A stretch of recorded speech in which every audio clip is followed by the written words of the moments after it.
আজকে আমি কাতলা মাছ আলু দিয়ে ঝোল করব। তাই জন্য প্রথমে আমি মাছগুলোকে ভালো করে ধুয়ে নুন হলুদ মাখিয়ে নিলাম। তারপর কড়াইতে তেল দিয়ে তেলটা গরম করে সব মাছগুলোকে আমি এক এক করে ছেড়ে দিলাম। তারপর এপিট ওপিট মাছগুলো ভালোভাবে লাল করে ভেজে মাছগুলোকে তুলে নিলাম।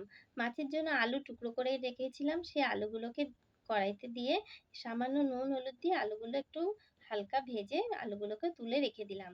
তারপর ওই কড়াইতে তেল দিয়ে দিলাম জিরে তেজপাতা ফোড়ন, আর দিলাম একটা পেঁয়াজ বাটা, একটু নেড়ে চেড়ে দিয়ে দিলাম টমেটো কুচি। তারপর একটু নেড়ে চেড়ে দিয়ে দিলাম জিরে আদা বাটা, পরিমাণ মতো নুন হলুদ আর লঙ্কার গুঁড়ো দিয়ে ভালো করে কষিয়ে নিলাম। কষানো হয়ে যাওয়ার পর ভেজে রাখা আলুটাকে দিয়ে দিলাম। তারপর একটু নেড়ে চেড়ে পরিমাণ মতো জল দিয়ে দিলাম। তারপর ঝোলটা ফুটে গেল, আলুটাও সিদ্ধ হয়ে গেল, তখন মাছগুলো এক এক করে আমি ছেড়ে দিলাম। উপর দিয়ে একটু গরম মশলা দিয়ে দিলাম। তৈরি হয়ে গেল কাতলা মাছ আলু দিয়ে ঝোল। আমার ভিডিও তোমাদের যদি ভালো লাগে প্লিজ লাইক আর সাবস্ক্রাইব করো।